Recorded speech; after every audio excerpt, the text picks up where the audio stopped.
I'm not a lawyer, but day 109 of the YSL RICO trial starts off with the judge asking Woody if he's going to testify. All right, it's Monday morning now, and I need to find out from you what your intention is with regard to whether you are going to testify in this case. You have been granted immunity so that the privilege of self-incrimination is no longer relevant because the state can't use anything that you might say in answer to their questions or any other questions against you.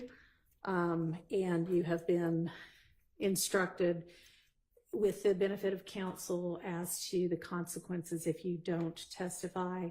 So I'm asking you now what your intention is. May I speak? You can answer my question, please. Well, Your Honor, I've been pressured from the get-go. You know what I mean? Like, even when I went to the meeting with Glenville, I have told him over and over and over and over. You know what I mean? This is on my conscience. I got to keep distracting myself every day because I'm being dragged down to here because of lies that I don't told. I'm tired of y'all bothering me. Okay, well, I'm sorry that you're tired of being bothered, but you're under subpoena. It's a valid court order. So your decision at this point is, yes, I will abide by the subpoena and testify, or no, I will not abide by the subpoena and the immunity order, and I will be held in contempt for my refusal and put in jail. So which is your decision? But I did the time for all my crimes that I was caught for. Sure, this would not be any kind of punishment for any crimes you may or may not have committed. This would be that you have been ordered by a court to testify, and if you refuse to testify, you're held in contempt. You're saying, I refuse to listen to the court's order and obey it. And it is not a punishment, it is an incentive to have you change your mind and obey the court order. So which is your decision? Same thing that Glenville doing to me? It is the same order that is still in control. You have a subpoena for your testimony. That is a court order. You also have a court order that says anything that you say can't be used against you other than if you get on the stand and lie and it amounts to perjury, you can be charged with that or with false statements. So let me, Your Honor, I'm telling you to your face, you just said that something about it, they can lock me up for lying. I'm telling you to your face, this is all I do. And you're telling me that they can lock me up if I lie. But if I sit here and testify, so the E-way going to jail. No, not with regard to anything that you might testify to that might otherwise admit to a crime or admit to your involvement in a crime. That's what the immunity order does. And I'm sure Mr. Melnick has explained this to you, and I know I've explained it previously, but none of that is going to result in you being put in jail because they cannot use that evidence against you.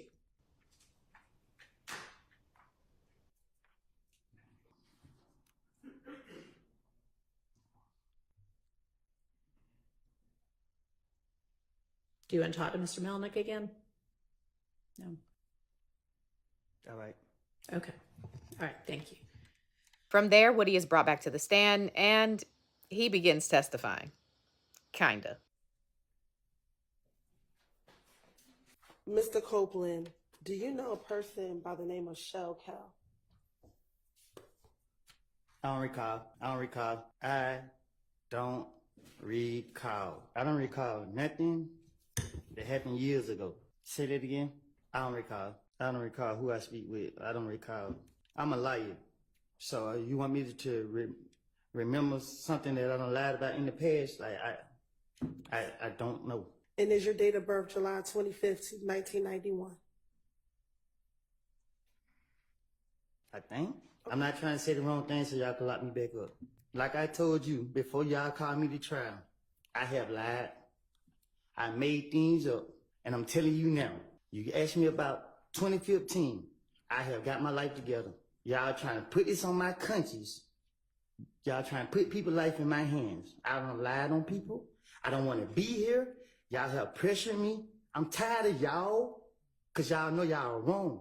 And y'all black people doing this to us. I probably did. I know.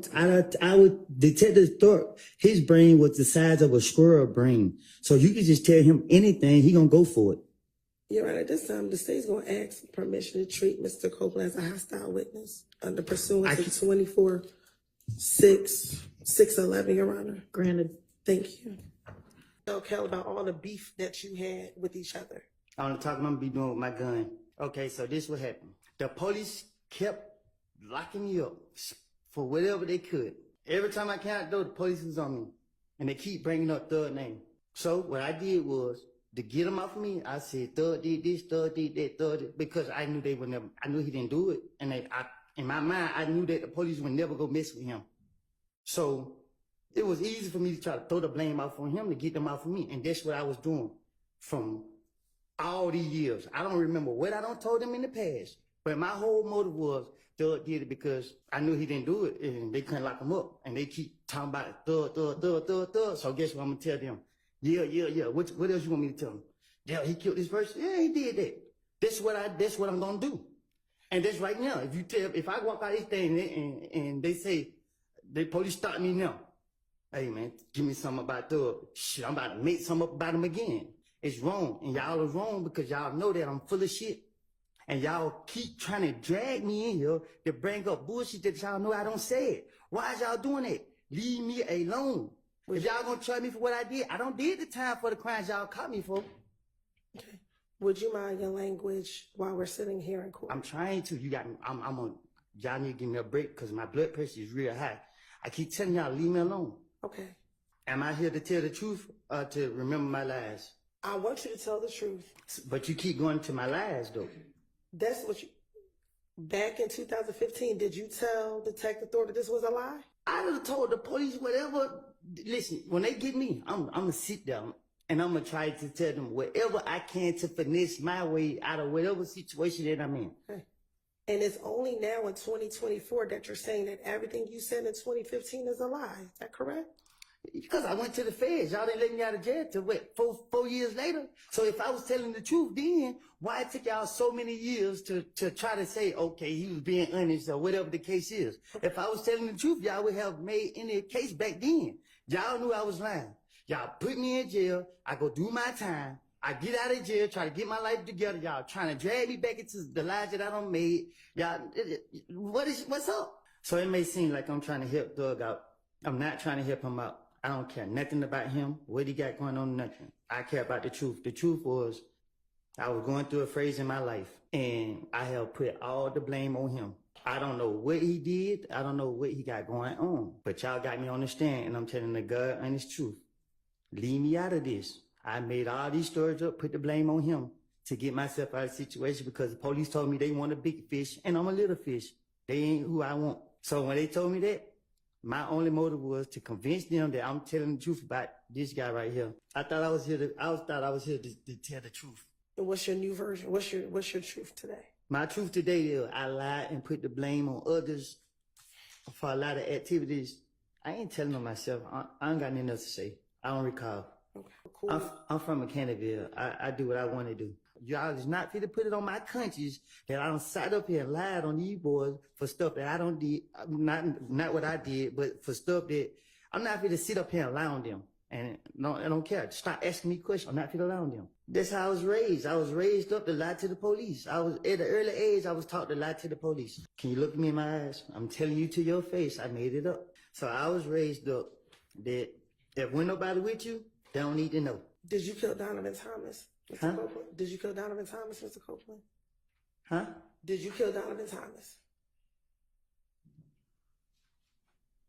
You shaking your head? Is that a no? No. Okay, then. And is that what you went down there to tell Detective Thorpe back on January 11, 2015? I don't understand. I don't know if this is a trick question. Melanie, can I answer that? Let's break. We're going to need to break in just a few minutes. Toward the end of day 109, Kenneth Copeland gave testimony that we hadn't previously heard. So it's no point in me trying to protect him no more because he dead. Now, I think I just heard you say that someone is dead and you don't need to protect them anymore. Who were you referencing? Tay, threat. Is that the young man who passed away a few weeks ago?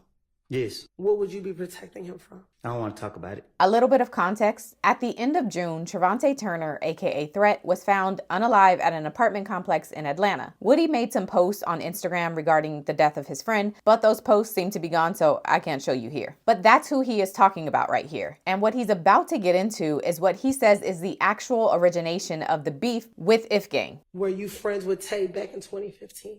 Yes. And is his real name Trevante Turner? You're shaking your head. Is that a yes Yes. for the record? Yes. All right. Threat had beef with Rich Homie Coin. I don't know what they beef was about, but he was on his ass. Who was on who's behind? Threat was on Rich Homie. Threat got into it with Nut and them. Was this back in 2015? What you were just telling me? No, it was 2014. I think it was one of them years. At the time, was Rich Homie Quan claiming affiliation with IF Gang? I don't know what Rich Homie was claiming. And you said that Threat got into it with Nut in them. Is that what started the beef between YSL and IF Gang? Threat wasn't YSL, like, you know what I mean? Like, YSL is not what y'all making it be. Like, I keep telling y'all that Atlanta is a monkey see, monkey do city. Like, you see people doing something, you just do it. People say, just because I know this person, oh yeah, I say, oh, I'll take a picture and say I'm YSL or whatever, but Threat was MDC. You know what I mean? There wasn't he wasn't no YSL or... Did he ever stop claiming MDC and claim YSL? Nah, we don't switch up.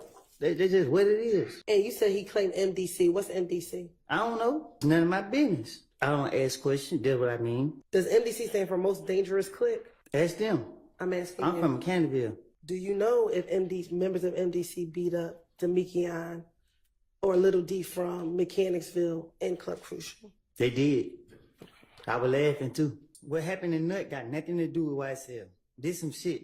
Excuse me language. This got everything to do with Threat. You know what I mean? I was trying to protect Threat from the get-go. Was Threat at the gambling house when it got shot up by Kel? A little more context and maybe a reminder before this next part. The state alleges that one of the very first documented incidents in this beef between YSL and IF Gang was a shooting at a gambling house. They say Shelkel allegedly fired some rounds and members of YSL, including Kenneth Copeland, were all inside. They also say that during this incident, the window of Young Thug's car was also shot out. So from that incident, the beef grew, resulting in the death of Donovan Thomas and then back and forth retaliatory shootings for months to follow. That's all according to the state. But for the first time, Kenneth Copeland says that the origination of the beef actually stems from Trevante Turner and an issue he had with Rich Homie Quan. Young, you say nothing I say can be used against me? That's right. Me and Threat shot up Rich Homie Coin Daddy Barbershop on Bankhead. I don't know what happened with Threat and Rich Homie Coin, but I'm a ride with my brother. And they was beefing. Yeah, we pulled up and did that. Why did you and Threat shoot up Rich Homie Quan Daddy's barbershop? Because I'm a ride with Threat. Did Threat tell you why he was shooting I up don't the ask no barbershop? questions. I just say let go. And when Rich Homie Quan's barbershop was shot up, was that in September of 2014? Do you remember? I don't know when. I know we went up there and shot it up. Was it before Nut was killed?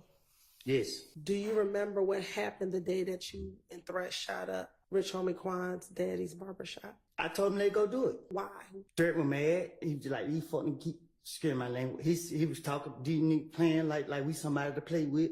And I was ready. I had them choppers on deck. Why was Threat beefing with Rich Homie Quan to shoot up his daddy's shop?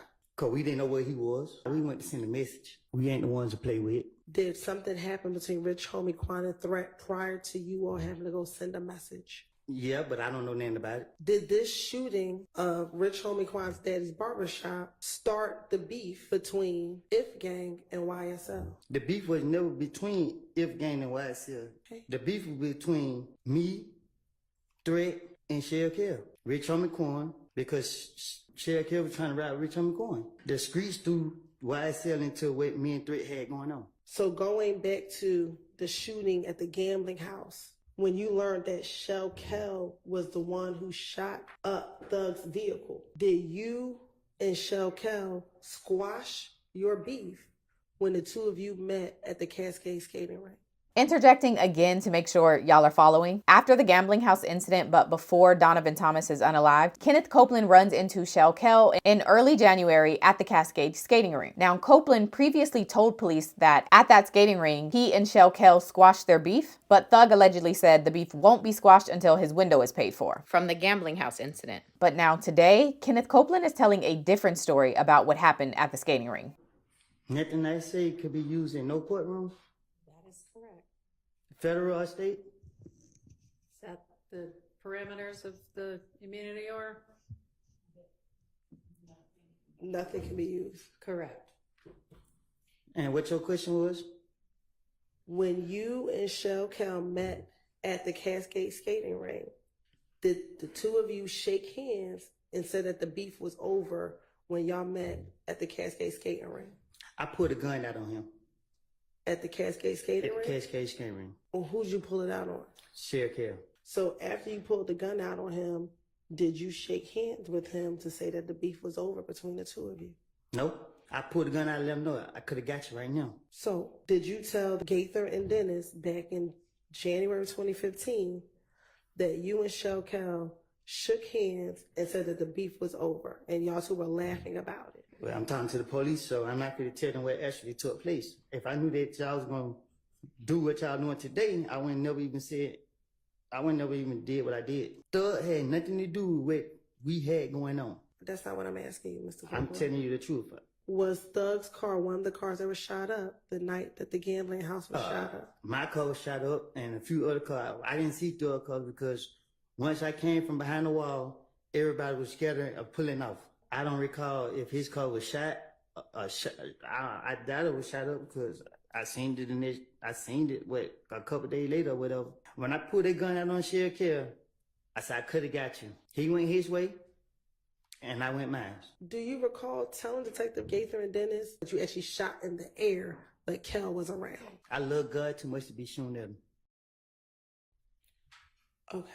Were you concerned back then about being labeled a snitch? And is that why you're changing your testimony here today? I'm not changing my... I'm sorry. Go ahead. Because you're concerned about being labeled a snitch? Miss Hilton, the damn world called me a snitch. You think I'm only concerned about telling the truth today? I don't know what nobody else did, but I do know that I have lied on people, and I don't want that on my conscience. So today I'm sitting here telling you the truth. I told you the truth before y'all called me in this trial. I told y'all I have made it up. I told y'all that. I wasn't going to say anything about nothing to hurt my friend. My friend was strict. I was only protecting him. So when you told the detectives about what happened the night of Donovan Thomas's murder, were you protecting Threat? Yes, I was going to keep Threat name out of it as much as possible. Did Threat have something to do with Donovan Thomas's murder? I don't know what Threat got something to do with it, but I know that there was the last person I gave that car to. What car?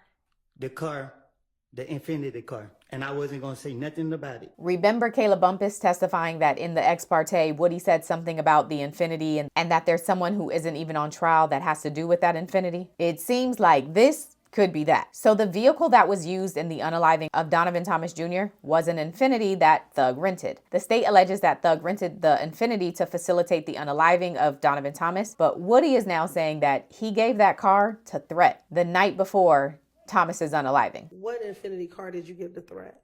The Infiniti car that I had. Is this the same car that you went to the rental car place with Thug and Thug rented the Infiniti? I'm talking about the gray Infiniti car that me and Zachary was riding in. I wrecked the car, put up on Threat, gave the car to Threat, and I left. The Infiniti that you're talking about, is that the Infiniti that you went to the Atlanta airport with Thug when he rented the Infiniti? Yes. And that was the car that Thug rented, correct? I asked him to rent me a car, and I wrecked the car, and I gave the car to Threat. When did you give the car to Threat? The same night I wrecked it, the night before that happened. Why would you give Threat a wrecked vehicle? It wasn't damaged bad. I don't know. I hit something on it, and then shit. The thing on the cover, it was tripping. So when I pulled up, I wasn't giving it to Threat, but I just seen him standing outside, and I was like, he like, what you about to do? I'm like, just get the key real quick. I'll be right back. Gave Threat the car, and I dipped. When I woke up the next day, I came outside, and this when I heard what happened. They'll be back tomorrow.